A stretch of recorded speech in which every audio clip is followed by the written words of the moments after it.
दोस्तों, आज मैं आपके लिए लेकर आया हूँ 2024 में रिलीज हुई बेहतरीन क्राइम थ्रिलर मूवी जिसका नाम है ट्रबल। मूवी की कहानी एक ऐसे इंसान की कहानी है जिसने कभी किसी के साथ बुरा नहीं किया, किसी को दुख नहीं पहुंचाया, लेकिन फिर भी किस्मत ने उसे हर कदम पर मुसीबतें दी। और ये मुसीबतें क्या है, ये आपको मूवी देखने पर ही पता चलेगा। वीडियो बहुत ही ज्यादा शानदार होने वाली है, इसलिए बिना स्किप किए मूवी को एंड तक देखें। तो बिना समय गवाए कहानी शुरू करते हैं।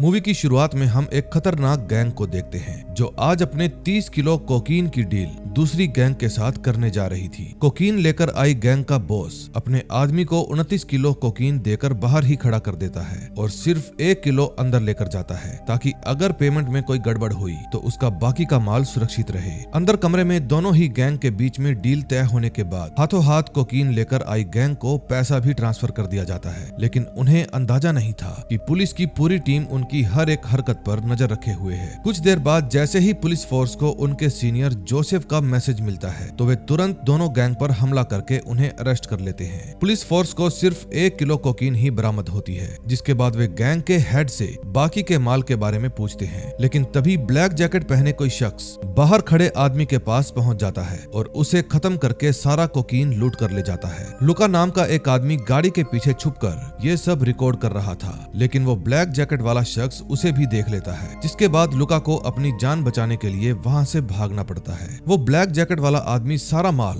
अपनी गाड़ी में रखकर लुका का पीछा करने लगता है। अब ये ब्लैक जैकेट वाला आदमी कौन है और लुका के साथ क्या करेगा, ये आपको आगे पता चलेगा। अगले सीन में हम कोनी नाम के एक आदमी को देखते हैं जो एक aeroplane flying 3D video game खेल रहा था। कोनी की बेटी जूलिया उसके कमरे में आती है और उसे वीडियो गेम बंद करने के लिए कहती है क्योंकि कोनी और उसे आज उसकी माँ के घर जाना था। दरअसल कोनी और उसकी वाइफ का काफी समय पहले तलाक हो गया था, जिसके बाद कोनी की वाइफ अब अपने नए पति टोमास के साथ रहती है और जूलिया कोनी के साथ। जूलिया अपनी माँ के घर अपना जिम सूट लेने के लिए जा रही थी, लेकिन कोनी को अभी जूलिया के जिम सूट से ज्यादा उसके बर्थडे की फिक्र थी। जूलिया अपने बर्थडे के लिए कोनी से एक घोड़े की मांग करती है, लेकिन कोनी के पास इतने पैसे नहीं थे कि वो उसे एक घोड़ा दिला सके। जूलिया और कोनी जब टोमास के घर जाते हैं तो टोमास उसे कहता है कि मेरी माँ के घर के पास एक फार्म है जहाँ पर कई सारे घोड़े हैं, इसलिए मैं जूलिया को वहाँ ले जाना चाहता हूँ। लेकिन कोनी जूलिया को उसके साथ भेजने से मना कर देता है। कोनी एक पिता है और अगर वो अपनी बच्ची की एक ख्वाहिश पूरी ना कर सके तो उसका पिता होना बेकार है। कोनी एक इलेक्ट्रॉनिक शोरूम में काम करता है और आज वो अपने बॉस से ओवर टाइम करने के लिए कहता है ताकि वो अपनी बच्ची को घुड़सवारी करवा सके। काम खत्म होने के बाद कोनी वहाँ खड़ी डियाना नाम की एक लेडी को देखता है जो अपने लिए एक हेडफोन लेने के लिए आई थी। फिर कोनी उसकी हेल्प करने के लिए उसे हेडफोन दिखाता है और कहता है ये हेडफोन बेस्ट है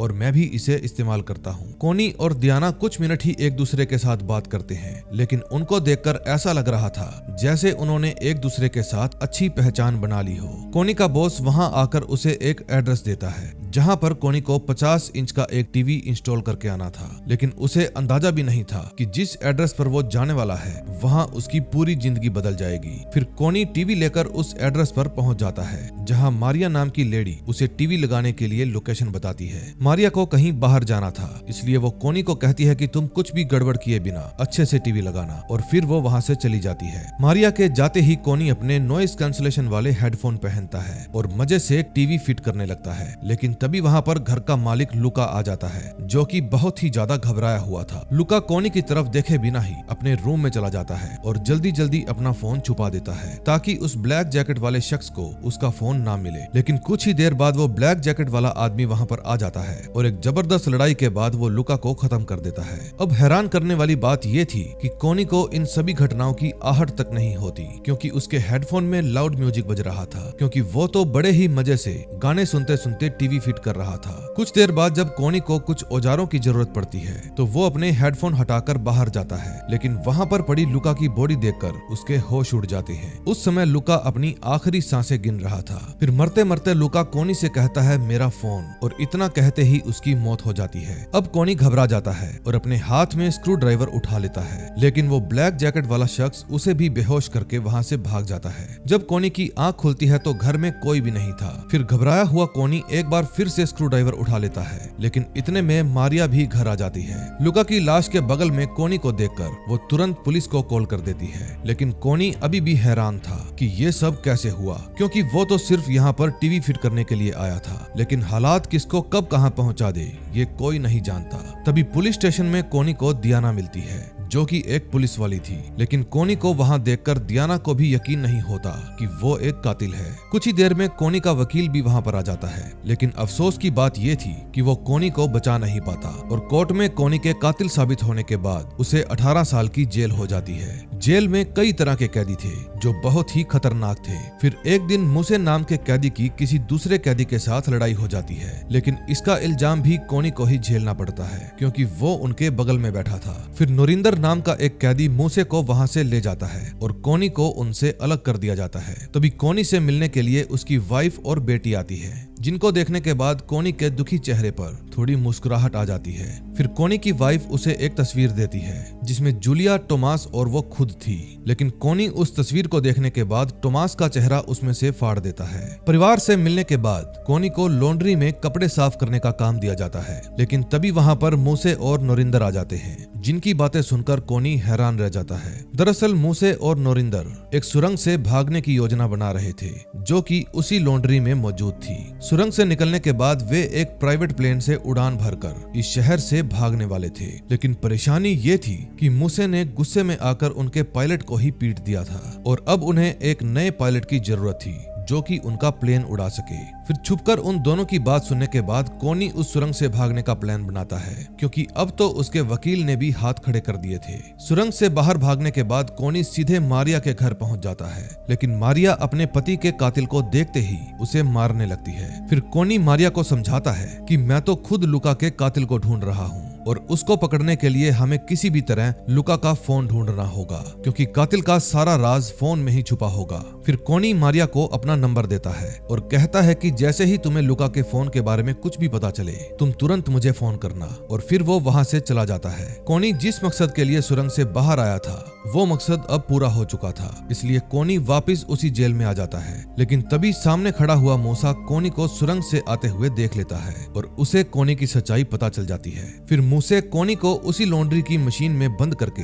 वहां से बाहर चला जाता है, लेकिन जब उसे कोनी के परिवार की तस्वीर मिलती है तो वो तुरंत वापस आकर कोनी को मशीन से बाहर निकालता है। फिर वो कोनी से पूछता है कि इस फोटो में जिस इंसान का चेहरा फटा हुआ है क्या वो तुम हो? कोनी हाँ में जवाब देता है और ये बात सुनकर वो तुरंत नोरिंदर के पास जाता है और उसे इसके बारे में बताता है। नोरिंदर और मूसे दोनों ही उस तस्वीर को देखकर बहुत ज्यादा खुश हो जाते हैं, क्योंकि तस्वीर में जिस इंसान का चेहरा फटा हुआ था उसने पायलट के कपड़े पहने थे और कोनी ने बताया था कि वो चेहरा उसी का है। इसका मतलब ये था कि कोनी एक पायलट है, लेकिन ऐसा सिर्फ मूसे और नोरिंदर सोच रहे थे, जबकि सच्चाई कुछ और ही थी। अब मूसे और नोरिंदर कोनी को भी अपने साथ भागने की योजना में शामिल कर लेते हैं ताकि बाहर जाकर कोनी उनका प्लेन उड़ा सके। दूसरी तरफ मारिया अपने घर में लुका का फोन ढूंढने में लगी थी और काफी मेहनत के बाद उसे वो फोन मिल जाता है। फिर वो उस फोन को अपने टीवी के साथ कनेक्ट करके सारी रिकॉर्डिंग देखने लगती है, लेकिन तभी हेलन नाम की एक सीनियर ऑफिसर उसके दरवाजे पर आ जाती है, जो किसी मकसद से ही वहां पर आई थी। फिर हेलन टीवी की तरफ पीट करके उससे बातें करने लगती है, लेकिन तभी मारिया के टीवी में वो रिकॉर्डिंग आ जाती है जो लुका ने उस दिन रिकॉर्ड की थी। लेकिन मारिया हेलन को कुछ भी नहीं बताती, वो बस चुपचाप वीडियो देखती रहती है। तभी वीडियो में ब्लैक जैकेट वाला आदमी जब अपना चेहरा दिखाता है तो मारिया के होश उड़ जाते हैं, क्योंकि वो ब्लैक जैकेट वाला शख्स कोई और नहीं बल्कि हेलन खुद थी। दरअसल हेलन उस दिन डील वाली जगह पर पूरी पुलिस फोर्स के साथ आई थी, लेकिन मौका मिलते ही उसने बाहर खड़े आदमी को खत्म करके उससे सारा माल चुरा लिया था। तभी मारिया को जैसे ही हेलन की सच्चाई पता चलती है तो वो ये सारी बात कोनी को बताने के बारे में सोचती है, लेकिन हेलन को उस पर शक हो जाता है। फिर वो पुलिस डिपार्टमेंट में जाकर मारिया का फोन टैप करने के लिए कहती है। फिर घबराई हुई मारिया कोनी को फोन करती है और सारी बात बताकर उसे एक जगह पर आने के लिए कहती है, लेकिन कोनी एक बार फिर से मुसीबत में फंस गया था, क्योंकि अगर वो मारिया से मिलने के लिए जाता है तो मूसे और नोरिंदर उसे नहीं छोड़ेंगे और अगर वो नहीं गया तो जिंदगी भर एक मुजरिम बनकर ही जीना पड़ेगा। खैर कोनी ने अब इस मुसीबत से बचने का रास्ता भी ढूंढ लिया था, इसलिए वो नोरिंदर और मूसे के साथ जेल से भाग जाता है। कार ड्राइव करते वक्त कोनी को सड़क किनारे खड़ी मारिया दिख जाती है, जो कि उसी का ही इंतजार कर रही थी। फिर कोनी मारिया से मिलने के लिए जानबूझकर नोरिंदर की कार का एक्सीडेंट कर देता है, जिससे नोरिंदर और मूसे बहस में व्यस्त हो जाते हैं और कोनी मारिया से जाकर मिल लेता है। मारिया कोनी को लुका का फोन देती है, लेकिन वो दोनों इस बारे में ज्यादा बात नहीं कर पाते क्योंकि हेलन मारिया का फोन ट्रेस करते हुई वहां पर पहुंच जाती है। फिर हेलन कोनी के हाथ में फोन देखकर उसका पीछा करने लगती है, लेकिन कोनी जैसे तैसे नोरिंदर और मूसे के साथ वहां से भाग निकलता है। अब हेलन को बहुत ही घबराहट हो रही थी क्योंकि अगर कोनी ने वो वीडियो लीक कर दिया तो वो बुरी तरह से फंस जाएगी। फिर वो अपनी कार में नोरिंदर की गाड़ी का पीछा करने लगती है, लेकिन मूसे हेलन की कार के टायर को शूट कर देता है, जिसके बाद वो सभी हेलन से बचकर भाग निकलते हैं। मूसे और नोरिंदर को इस बात की कोई भी खबर नहीं थी कि कोनी क्या गड़बड़ कर रहा है, लेकिन कोनी जब अपने फोन से वकील को मैसेज कर रहा था तो मूसे उसे देख लेता है। फिर कोनी तुरंत अपना फोन सड़क पर फेंक देता है ताकि उन्हें कुछ भी पता ना चले, लेकिन मूसे और नोरिंदर भी कोनी को कुछ नहीं कहते क्योंकि उन्हें तो बस यहाँ से दूर भागना था, जिसमें उनकी हेल्प सिर्फ कोनी ही कर सकता था। फिर कुछ देर ड्राइव करने के बाद वो सभी अरलांडा पहुंच जाते हैं, जहां नोरिंदर की गर्लफ्रेंड उसका इंतजार कर रही थी। अब कोनी के सामने एक और मुसीबत आकर खड़ी हो गई थी और ये मुसीबत थी एक प्लेन चलाना। कोनी ने वीडियो गेम के जरिए प्लेन को ऑपरेट करना सीखा था, इसलिए कुछ दूर तक तो वो प्लेन को चला लेता है, लेकिन वो प्लेन हवा में उड़ने की बजाय सिर्फ जमीन पर ही चल रहा था। तभी कोनी मौका पाते ही ड्राइविंग सीट के बगल वाली खिड़की से नीचे कूद जाता है और ये देखकर मूसे और नोरिंदर अपना गुस्सा बर्दाश्त नहीं कर पाते। फिर मूसे नोरिंदर की गर्लफ्रेंड से कहता है कि मैं कोई दूसरा रास्ता ढूंढने जा रहा हूँ, लेकिन तभी वहाँ पर पुलिस आ जाती है। दूसरी तरफ नोरिंदर कोनी का पीछा करता हुआ उस तक पहुँच ही जाता है, लेकिन पुलिस के आने की वजह से वो फंस जाता है और कोनी वहाँ से भाग निकलता है। कोनी ने अपने वकील को एयरपोर्ट पर बुला लिया था, लेकिन पुलिस के आने के बाद वो उसे लुका का फोन नहीं दिखा पाता। अब कोनी पुलिस से बचता हुआ वहां से भाग रहा था, लेकिन तभी उसकी नजर मूसे पर पड़ती है, जो टोमास की पीठ पर बंदूक ताने हुए उसे प्लेन उड़ाने के लिए ले जा रहा था। तभी टोमास को बचाने के लिए कोनी मूसे पर एक बोतल से हमला कर देता है, जिससे मूसे वहीं पर बेहोश हो जाता है और टोमास भी वहां से भाग निकलता है। जाते जाते कोनी टोमास से कहता है कि तुमने जूलिया के बर्थडे पर उसे घोड़ा क्यों गिफ्ट किया, क्योंकि वो तो मैं उसे गिफ्ट करने वाला था। लेकिन घबराया हुआ टोमास उसकी बात पर ज्यादा ध्यान नहीं देता। तभी कोनी भागता हुआ नीचे आ जाता है, लेकिन तभी उसकी नजर सामने खड़ी हेलन पर पड़ती है, जो कोनी को देखते ही उस पर गोली चला देती है। अब दियाना या बाकी के ऑफिसर्स कोनी तक पहुंचे इससे पहले ही हेलन उसका फोन चुरा लेती है और एक बार फिर कोनी खुद को सही साबित करने में नाकाम हो जाता है। तभी बेहोश होने से पहले कोनी दियाना को कहता है मेरा फोन, और इतना कहते ही उसकी आंखें बंद हो जाती है। कोनी के कंधे पर गोली लगी थी, इसलिए वो मरता नहीं है और हॉस्पिटल में उसकी जान बचा ली जाती है। दियाना अब बहुत तेजी से कोनी के केस पर काम करने लग जाती है, क्योंकि कोनी ने बेहोश होने से पहले अपने फोन के बारे में कुछ कहा था और इसका साफ साफ मतलब था कि कोनी की बेगुनाही का सबूत अब उसका फोन ही है। फिर दियाना हेलन और जोसेफ के पास जाती है और कहती है कि जरूर कोनी का फोन किसी ने निकाल लिया है ताकि असलियत पुलिस के सामने ना आ सके। फिर वो बताती है कि मेरी जानकारी के मुताबिक लुका का ऑफिस बैम्बू के बगल में है, जहां पर उस दिन 30 किलो कोकीन की डील हुई थी, जबकि हमें सिर्फ 1 किलो ही बरामद हुई। इसका साफ साफ मतलब ये है कि बाकी का 29 किलो कोकीन कोई वहां से लेकर चला गया और लुका ने उसका वीडियो बनाया, इसी वजह से वो भी मारा गया।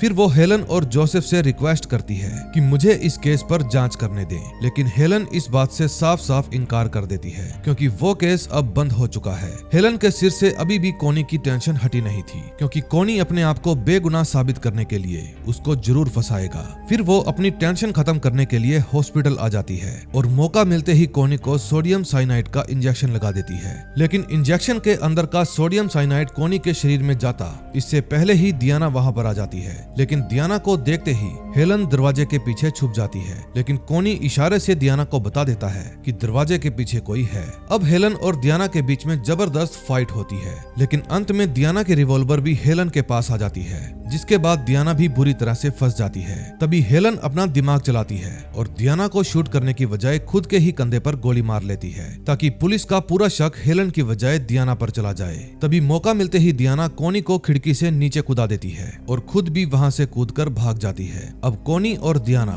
दोनों के ही अरेस्ट वारंट जारी हो जाते हैं, लेकिन अभी उनके पास कोई भी सबूत नहीं था जिससे उनकी बेगुनाही साबित हो सके। फिर वे दोनों सुबह तक एक सुरक्षित जगह पर रुकते हैं, जिसके बाद कोनी के शरीर से भी मॉर्फिन का असर खत्म हो जाता है और अब वे लोग हेलन का पर्दाफाश करने के लिए बिल्कुल तैयार थे। अब कोनी सबसे पहले अपना लुक चेंज करता है और फिर वे दोनों सीधे जाते हैं मारिया के घर, जहां कोनी ने कुछ समय पहले नया टीवी लगाया था। कोनी को याद आता है कि उसने जो टीवी लगाया था उसमें एक स्पेशल फीचर है और वो फीचर ये है कि टीवी में जो भी वीडियो प्ले किया जाता है वो ऑटोमेटिकली टीवी की हार्ड डिस्क में स्टोर हो जाता है ताकि दूसरे डिवाइस के ना होने पर भी उसे देखा जा सके। फिर कोनी डियाना को वो वीडियो दिखाता है, लेकिन परेशानी की बात ये थी कि कोनी और डियाना दोनों के पास उस वीडियो को रिकॉर्ड करने के लिए कोई फोन नहीं था और वो वीडियो टीवी के हार्ड डिस्क में थी, इसलिए वे उसे बाहर भी नहीं निकाल सकते थे। अब कोई रास्ता ना मिलने पर वे दोनों पूरे टीवी को ही उठा लेते हैं और उसे कोनी के वकील के पास ले जाने लगते हैं। कोनी और डियाना को सबसे ज्यादा हैरानी तब होती है जब वे कोनी के वकील को हेलन के साथ देखते हैं। इसका मतलब ये था कि वो हेलन के साथ मिला हुआ है। वकील और हेलन दोनों को रक्स होटल में जाते हुए देख डियाना समझ जाती है कि वे लोग 29 किलो कोकीन की डील करने जा रहे हैं, लेकिन फिलहाल उनके पास कोई भी सबूत नहीं था, इसलिए वे चुपचाप उनका पीछा करते हैं। 10वीं मंजिल पर पहुंचने के बाद कोनी देखता है कि हेलन, उसका वकील और कुछ और लोग कोकीन की डील करने के लिए ही वहां पर आए थे और ये देखकर कोनी को अपने वकील पर बहुत ज्यादा गुस्सा आने लगता है। फिर वे दोनों उन सभी को रंगे हाथ पकड़ने के लिए पुलिस के पास कॉल करते हैं और कहते हैं कि डियाना और कोनी रक्स होटल में है, जल्दी यहाँ आइए और उन्हें पकड़ लीजिए। फिर जैसे ही जोसेफ को इस बात का पता चलता है तो वो तुरंत हेलन के पास कॉल करके रक्स होटल पहुंचने के लिए कहता है, जबकि वो तो वहां पर पहले से ही मौजूद थी। मीटिंग में कोई भी रुकावट ना आए, इसलिए हेलन वकील को वहीं पर छोड़ देती है और खुद नीचे जाकर पुलिस ऑफिसर्स को दूसरी बिल्डिंग में ले जाती है ताकि किसी को भी उनकी सच्चाई पता ना चले। फिर डियाना और कोनी हेलन को ऐसा करते हुए देख लेते हैं, लेकिन वो लोग इसके खिलाफ कोई भी हरकत करते इससे पहले ही मुंह से एक शॉटगन लेकर उनके सामने आकर खड़ा हो जाता है। सबसे पहले वो उनके टीवी को शूट करता है, लेकिन फिर डियाना और कोनी पर गोली चलाता इससे पहले ही दूसरी बिल्डिंग से पुलिस वाले उसे देख लेते हैं। अब पुलिस वहां आकर फायरिंग करने लगती है, जिसके कारण मुंह से वहां से भाग जाता है, लेकिन डियाना को पुलिस पकड़ लेती है। फिर कोनी गुस्से में वकील को मारने के लिए दौड़ता है, इसलिए वो पुलिस के हाथ नहीं आता। उस समय वकील 29 किलो कोकीन के पैसे लेकर वहां से भाग रहा था, लेकिन कोनी उसे पकड़ लेता है और खूब पीटता है। तभी वकील धीरे से अपनी रिवॉल्वर निकाल लेता है, लेकिन कुछ ऑफिसर्स उसके हाथ में रिवॉल्वर देखकर उसे मार गिराते हैं। तभी कोनी मौका देखकर एक बार फिर से बच निकलता है, लेकिन इस बार वो वकील का पैसों वाला बैग भी वहां से उठा लेता है। फिर बाहर पहुंचकर वो बैग वो मूसे को दे देता है ताकि मूसे उसका पीछा करना छोड़ दे और फिर वो उस टूटे हुए टीवी को लेकर पहुंच जाता है सर्किट हाउस, जहां से होटल के सारे टीवी ऑपरेट किए जाते थे। दूसरी तरफ हेलन डियाना का मुंह बंद करने के लिए जानबूझकर उसे एक छोटा सा शॉक दे देती है, लेकिन उसकी इस हरकत पर जोसेफ बहुत ज्यादा नाराज हो जाता है। अब हेलन को लग रहा था कि वो बच गई, लेकिन कोनी ऐसा होने नहीं देता। अब कोनी पुलिस के हाथ आता इससे पहले ही वो सर्किट हाउस का एक वायर उस टीवी की हार्ड डिस्क से कनेक्ट कर देता है, जिसके बाद होटल के सभी टीवी में हेलिना की काली करतूतों की वीडियो प्ले हो जाती है। लिफ्ट में खड़ी हेलन पूरी कोशिश करती है कि जोसेफ वो वीडियो ना देखे, लेकिन आखिर में जोसेफ भी वो वीडियो देख लेता है, जिसके बाद हेलन को गिरफ्तार कर लिया जाता है। उसकी इस हरकत पर जोसेफ को बहुत दुख होता है, क्योंकि उसने डियाना की बात नहीं सुनी और इस गलती के लिए उसे माफी भी मांगता है। कुछ समय बाद कोनी को भी जेल से रिहाई मिल जाती है और रिहाई मिलते ही सबसे पहले वो एक घोड़ा लेकर अपनी बेटी के पास जाता है। डियाना और कोनी भी एक दूसरे से प्यार करने लगे थे और इसी के साथ इस मूवी की हैप्पी एंडिंग हो जाती है। दोस्तों, मुझे यकीन है कि आपको ये तो समझ आ ही गया होगा कि इस मूवी का नाम ट्रबल क्यों है, क्योंकि इस मूवी में कोनी के साथ साथ डियाना ने भी बहुत सी मुश्किलें झेली है और वो भी सिर्फ इसलिए क्योंकि डियाना कोनी से प्यार करने लगी थी। दोस्तों, अगर आपको ये वीडियो अच्छा लगा हो तो प्लीज इस वीडियो को लाइक करें और चैनल को सब्सक्राइब करें। हम मिलेंगे नए दिन नई वीडियो के साथ। Till then, bye bye.